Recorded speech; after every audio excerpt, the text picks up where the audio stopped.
In a world filled with countless personalities, some people lift you up, while others quietly drain your spirit. Stoicism teaches us the importance of choosing our battles wisely, and sometimes that means knowing when to withhold our help. This isn't about being heartless, it's about preserving your energy for those who truly value it. Let's explore the 10 types of people that, according to Stoic wisdom, you should never help, no matter how tempting it may be. Number 1. The opportunist friend. Let's talk about the opportunist friend. You know the type. They're always around when things are going great for you, but the moment you're not serving their interests, they disappear faster than you can say fair weather. This kind of friend is tricky because they can be charming, even convincing, that they're there for you. But scratch the surface, and what do you find? Someone who's really just out for themselves. This person has a knack for sniffing out opportunities, like a predator sensing prey. They see your success, your resources, your network, and their eyes light up, not because they're happy for you, but because they're calculating how they can benefit. It's subtle at first. Maybe they start asking for favors, small things that don't seem like a big deal. But over time, these requests grow.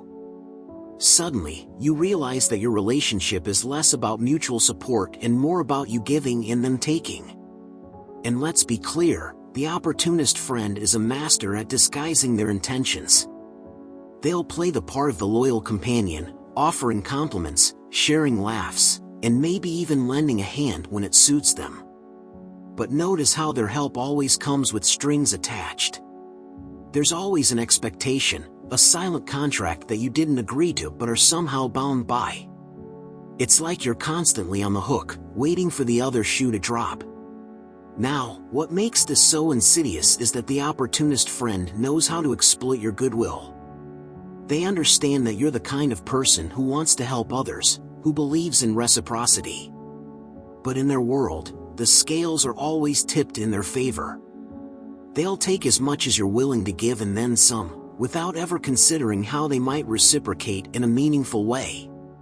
And when the well runs dry, they move on to the next person who can offer them what they need. You might start to feel drained, like something's off, but you can't quite put your finger on it. That's the opportunist's specialty, leaving you feeling used, but not always understanding how or why. It's a slow burn, a gradual erosion of your energy, your resources, and maybe even your self-esteem.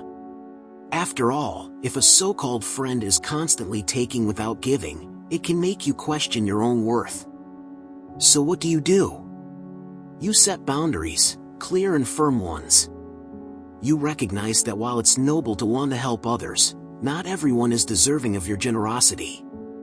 The opportunist friend is a perfect example of someone who doesn't value what you bring to the table, they just want to eat the meal without contributing to it. By distancing yourself, you're not being unkind, you're protecting your energy, your time, and your peace of mind. In the end, it's about recognizing that true friendship is about balance, about give and take.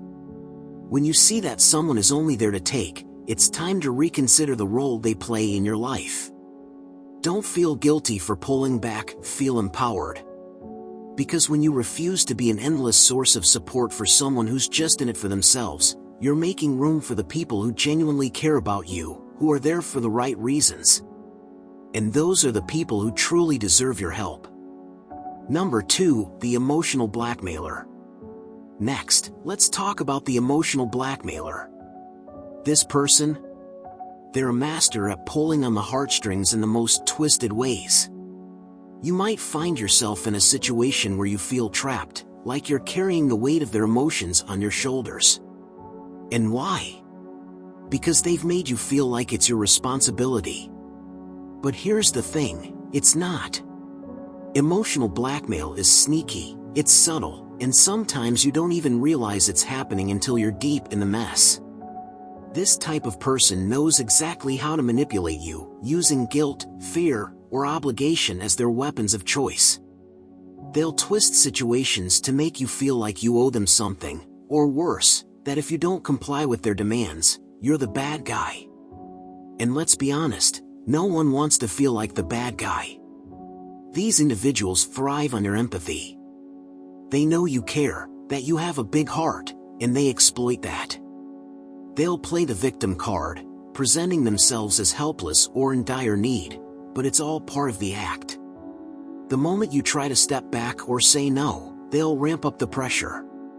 Maybe they'll make you feel like you're abandoning them, or they'll hint that their well-being depends entirely on your actions. It's a heavy burden to carry, and it's one you shouldn't have to bear. When you encounter someone like this, it's crucial to recognize the signs early on. Pay attention to how you feel after interactions with them. Do you feel drained, guilty, or like you're constantly walking on eggshells? That's not normal, and it's a red flag that you're dealing with an emotional blackmailer. They're not looking for genuine help, they're looking to control and manipulate, to make you dance to their tune. Stoicism teaches us about the importance of maintaining our own inner peace and autonomy. When you allow an emotional blackmailer into your life, you're essentially giving them the keys to your mind. You're letting them disrupt your tranquility, cloud your judgment, and dictate your actions based on their emotional whims. That's not what life should be about. Your time, energy, and emotional well-being are too valuable to be handed over to someone who only seeks to control. One of the toughest things to do is to set boundaries with these individuals. They don't respect the usual social cues or polite refusals. They'll keep pushing until they get what they want. But it's essential to stand your ground. Saying no doesn't make you a bad person, it makes you someone who values their own mental and emotional health. And remember, no one has the right to manipulate your emotions to get their way. Walking away from someone like this can feel daunting. There's that lingering guilt, that fear of what might happen if you don't help them. But here's the truth, you're not responsible for their emotions or their happiness. That's on them. By refusing to engage with their manipulation, you're taking a stand for your own well-being. It's not selfish, it's self-preservation. So, when you come across an emotional blackmailer, take a step back. Assess the situation. Recognize that their emotional needs are not your responsibility to fulfill, especially when they come with strings attached. Protect your peace, set those boundaries, and don't let anyone guilt you into giving more than you're comfortable with. In the end, your well-being should always come first. Number 3, the passive manipulator. So, the passive manipulator, this one's a bit tricky. They don't come at you with blatant demands or overt control. No, they're far more subtle, which makes them a real headache to deal with. But here's the thing, just because they're quiet about it doesn't mean they're harmless. Far from it. Their manipulation is like a slow, creeping fog that seeps into every corner of your life, and before you know it, you're doing things you never intended to do, all to keep the peace or avoid some invisible consequence. These folks are masters of the silent nudge. They'll never directly ask for help or demand your attention. Instead, they'll drop hints, use a bit of guilt here and there, and make you feel like you're the one who's decided to step in. It's all very clever. You might think you're just being nice, just lending a hand, but really, you're being played. And the worst part? They're so good at it that you might never even realize it's happening. So why should you steer clear of helping these passive manipulators? Well, for starters, they're draining. Every interaction with them feels like you're walking through a minefield. You're constantly second-guessing yourself, wondering if you're doing enough or if you're somehow failing them. And that's exactly how they want you to feel, off balance, uncertain, and, most importantly, under their control. The passive manipulator thrives on your empathy. They know you're a good person who doesn't want to see others struggle, and they use that against you. They might play up their helplessness, act like they're stuck in a tough spot, and make it seem like they just don't know what to do without your input. It's all a facade, though. They're not as lost as they seem. They're just letting you take on the burden so they don't have to. And here's the kicker, they rarely, if ever, return the favor. Oh sure, They'll say all the right things, make you feel appreciated in the moment, but when the tables are turned, and you're the one in need, they'll be nowhere to be found, or they'll offer help in such a half-hearted, reluctant way that you end up declining it altogether. It's a one-way street with them, and you're always the one doing the heavy lifting. But let's not forget the long-term impact. Helping a passive manipulator isn't just exhausting in the moment, it's corrosive over time. The more you enable their behavior, the more they'll come to rely on it, and the deeper you'll find yourself entangled in their web. It's a cycle that's hard to break, especially since they're so skilled at making you feel like you're the one in control when, in reality, you're anything but. So, what's the solution? Recognize the signs early on. If you start feeling like you're constantly being subtly pressured into doing things, take a step back and assess the situation. Ask yourself if you're being manipulated, and if the answer is yes, it's time to set some boundaries. Stoicism teaches us the importance of protecting our inner peace, and that means not allowing ourselves to be used, even if the manipulation is passive and low-key. In the end, it's about self-respect. Helping others is noble, but not when it comes at the cost of your well-being. The passive manipulator doesn't deserve your time or energy because, at the core, they're not interested in mutual support, they're interested in what they can get from you. And that's reason enough to walk away. Number 4, the energy drainer. Let's dive into the realm of the energy drainer, shall we? This person is like a vacuum cleaner for your soul. They latch on, and before you know it, you're completely zapped. And what's worse, they never seem to notice or care that they're leaving you utterly depleted. The energy drainer is the type who constantly demands your attention, your sympathy, your emotional bandwidth.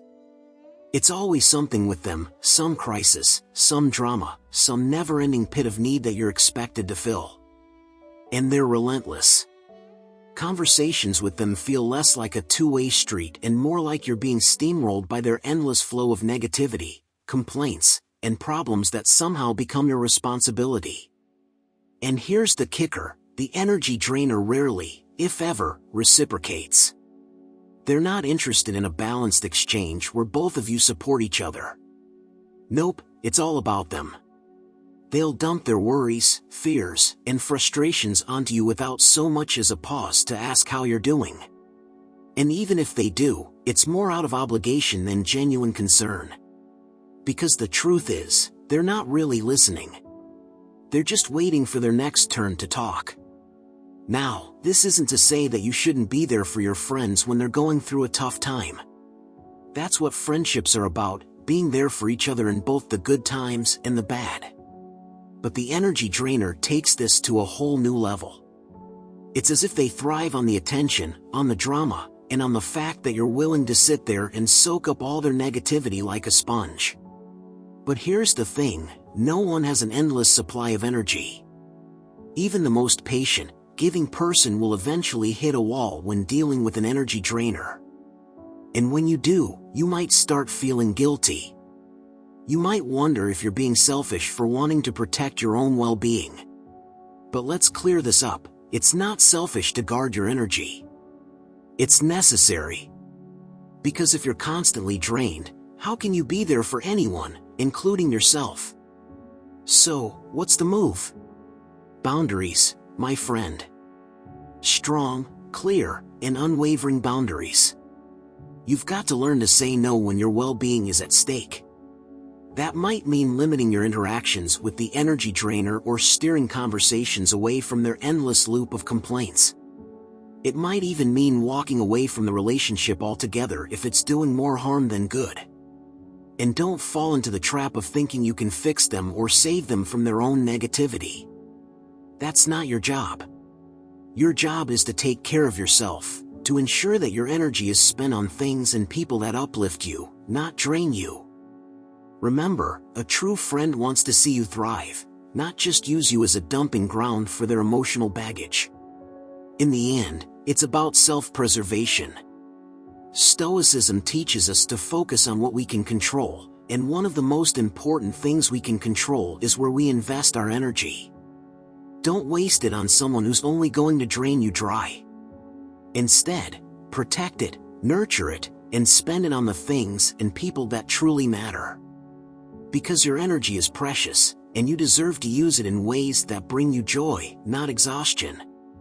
Number 5, the unreliable. Let's talk about the unreliable.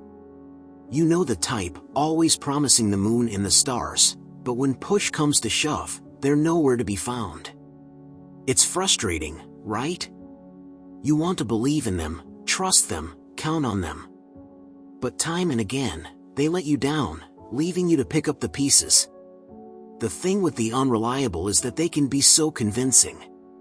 They're the ones who'll tell you, "Don't worry, I've got this," with such confidence that you actually believe them. And maybe, just maybe, they'll come through once or twice, just enough to keep you hooked. But more often than not, when you're relying on them for something important, they're either late, forgetful, or they flat out don't show up. And the excuses, they've always got a laundry list of reasons why they couldn't follow through. But after a while, those reasons start to sound hollow, don't they? Now, here's the thing, life happens. Everyone drops the ball now and then. But with the unreliable, it's a pattern, a habit. It's like they don't really understand or care about the impact their flakiness has on others. And that's the core issue. When you're dealing with someone who consistently fails to keep their word, it's not just about the inconvenience they cause, it's about trust. Every time they let you down, a little bit of that trust erodes until there's nothing left. And let's be honest, it's exhausting. You find yourself second-guessing, making backup plans, and constantly adjusting your expectations. It's like walking on a tightrope, never quite sure if the safety net is going to be there. And that takes a toll, not just on your relationship with them, but on your peace of mind. You start to realize that you're investing energy in someone who isn't willing or able to reciprocate. So, what do? You set limits. You recognize that while it's great to be supportive and understanding, there's a point where you have to protect your own time and energy. Stop giving the unreliable so many chances to let you down. Maybe you scale back how much you rely on them or limit the scope of what you ask from them. And if they continue to show that they can't be counted on, it might be time to reevaluate the relationship altogether. And here's the key, don't feel guilty about it. It's not your responsibility to fix someone else's lack of reliability. You can encourage, you can hope, but at the end of the day, their behavior is their choice. What you can control is how you respond to it. By setting clear boundaries, you're not only protecting yourself but also sending a message that reliability matters. It's about respect, respect for your time, your commitments, and your trust. In the end, Stoicism teaches us to focus on what we can control, and that includes the people we choose to keep close. If someone consistently shows that they can't be relied upon, they're not just being flaky, they're showing you that they don't value the trust you've placed in them. And that's not someone you need to keep pouring your energy into. Instead, invest in those who show up, who keep their word, and who understand the importance of reliability. Because those are the people who truly deserve your help and your trust. Number 6, the subtle saboteur. Let's talk about the subtle saboteur. You know, the kind of person who doesn't come at you head-on but instead works in the shadows, chipping away at your progress in ways that are hard to spot at first. This person isn't loud or overtly malicious, instead, they're sly, sneaky, and often come across as well-meaning. But don't be fooled by that facade. Their goal is to undermine you, bit by bit, without you even realizing it until it's too late. Subtle saboteurs are the masters of the backhanded compliment, the slight nudge in the wrong direction, or the accidental slip-up that somehow always sets you back. They might appear supportive on the surface, offering advice or help that seems genuine. But dig a little deeper, and you'll find that their words or actions have a hidden agenda, one that doesn't necessarily align with your best interests. They might say something that sounds like encouragement, but it's laced with just enough doubt to make you second-guess yourself. And that's exactly what they want. Now, why would someone do this? Well, the reasons vary. Maybe they feel threatened by your potential. Perhaps your success highlights their insecurities. Or maybe they just enjoy seeing others struggle because it makes them feel more in control. Whatever their motivation, the result is the same. They're not someone you want in your corner. Stoicism teaches us to focus on what we can control and to let go of what we can't. When dealing with a subtle saboteur, the key is to recognize their tactics early on and to take control of the situation before it spirals. The first step is awareness. Pay attention to how you feel after interacting with this person. Do you leave conversations feeling doubtful, confused, or less confident than before? That's a sign that something's off. Once you've identified a subtle saboteur in your life, the next step is to distance yourself from their influence. This doesn't mean you have to cut them off completely. Sometimes, that's not possible. But you can limit the weight you give to their words and actions. Don't let their subtle jabs and underhanded comments take root in your mind. Instead, remind yourself of your own worth and capabilities. Trust in your path and your decisions, and don't let anyone, especially not someone with hidden motives, shake your confidence. Setting boundaries is also crucial. A subtle saboteur thrives in the gray areas, where things are ambiguous and open to interpretation. By clearly defining your boundaries, what you will and won't accept, you take away their power to manipulate. Be direct when necessary. If their behavior continues, don't be afraid to call it out. Sometimes, just bringing their actions into the light is enough to make them back off. At the end of the day, helping someone who's secretly working against you is a losing game. You'll pour your time, energy, and resources into a relationship that only drains you and holds you back. Stoicism is about pursuing what is virtuous and good, and that includes surrounding yourself with people who genuinely want to see you thrive. The subtle saboteur doesn't fit that bill. So, recognize them for what they are, protect your peace, and keep moving forward on your path, without their interference. Number 7, the self-deluded. Now, this type of person is something else. They've built a reality for themselves that's, well, let's just say, not exactly grounded in what the rest of us would call the real world. They're convinced of their own truths, even when those truths are clearly skewed, distorted, or flat out wrong. And the kicker? They'll defend these beliefs with everything they've got, even if it means dragging others down with them. You might think, hey, it's not my place to burst their bubble. And you'd be right, it's not. But here's the thing, trying to help someone who's deep in self-delusion is like trying to build a house on quicksand. No matter how solid your intentions, everything you do is going to get sucked into their murky, shifting reality. They might ask for your advice or guidance, but the truth is, they're not really listening.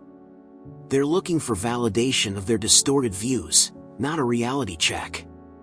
What makes this so tricky is that the self-deluded often seem genuinely sincere. They believe in their version of events, their grand plans, or their perceived victimhood with all their heart. But sincerity doesn't equal truth. And when someone's reality is built on shaky foundations, anything you try to construct on top of it is destined to collapse. From a Stoic perspective, helping the self-deluded can be a massive drain on your energy and peace of mind. Stoicism teaches us to focus on what we can control, our thoughts, actions, and reactions. But when you're dealing with someone who's clinging to their delusions, you're stepping into a realm that's completely out of your control. No amount of reasoning, logic, or evidence is going to break through the walls they've built around their beliefs. So, what do?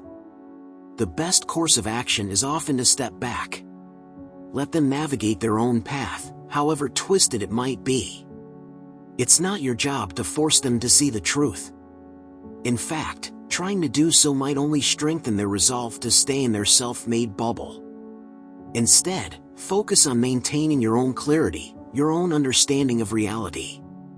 Stay grounded, and don't let their delusions pull you into a world of frustration and confusion. Another important thing to remember is that helping someone who's self-deluded can sometimes enable their delusions further. By validating their skewed perceptions or indulging their fantasies, you're essentially feeding the very thing that's leading them astray.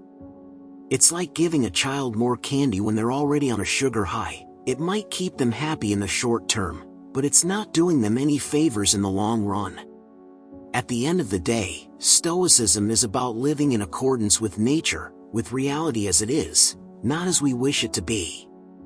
The self-deluded have chosen, consciously or not, to live in a world of their own making. And while that might work for them in the short term, it's not a world that you can or should try to inhabit. So, let them be. Focus on what's real, what's true, and what's within your control. The rest? That's on them. Number 8, the envious. This type of person, well, they're complicated. On the surface, they might seem friendly enough, maybe even supportive at times. But underneath, there's this constant undercurrent of comparison, resentment, and a desire to see you stumble. They're not rooting for you, they're silently hoping for your downfall, all because they can't stand to see someone else succeed while they feel left behind. Envy is a corrosive emotion. It eats away at someone from the inside, turning admiration into bitterness, and inspiration into spite. The envious person isn't just jealous of what you have, they resent you for having it.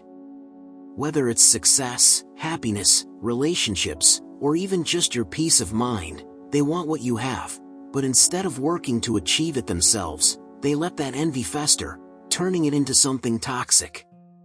Now, you might think, maybe I can help them, show them that there's enough success or happiness to go around. But here's the harsh truth, the envious don't want your help.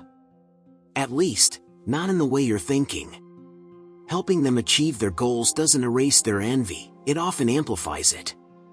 They might accept your help on the surface, but deep down, every bit of assistance you offer only reminds them of the gap between you. Instead of gratitude, you're likely to be met with more resentment, as if your success somehow highlights their perceived shortcomings. From a Stoic perspective, dealing with the envious requires a lot of caution.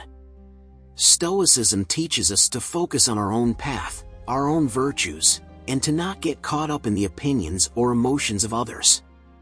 But when you're around someone who is envious, it's all too easy to get sucked into their negative energy. You might find yourself walking on eggshells, downplaying your successes, or even feeling guilty for your own achievements, all in an effort to make them feel better. But that's not your responsibility.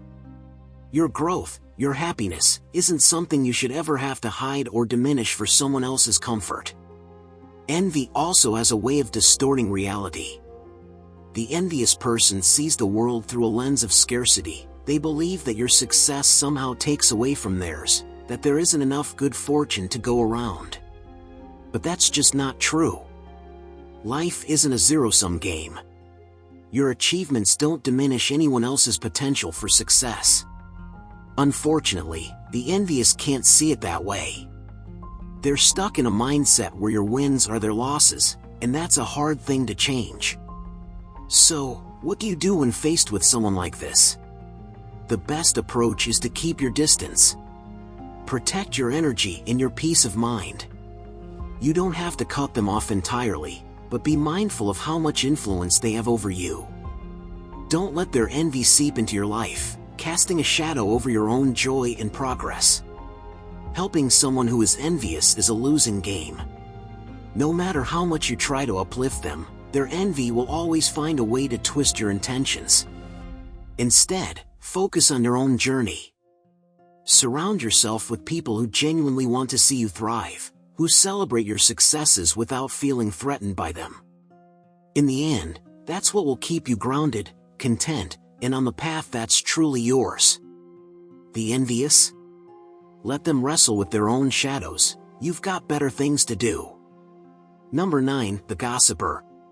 So, the gossiper, one of those people who always seem to know everything about everyone. They thrive on secrets, whispers, and those juicy tidbits that they just can't keep to themselves. But here's the thing about gossipers, they're not just harmless chatterboxes. Nope. They're like silent poison, spreading negativity and discord wherever they go. Now, let's break it down. Why should you steer clear of helping a gossiper? First off, they're not interested in helping anyone but themselves.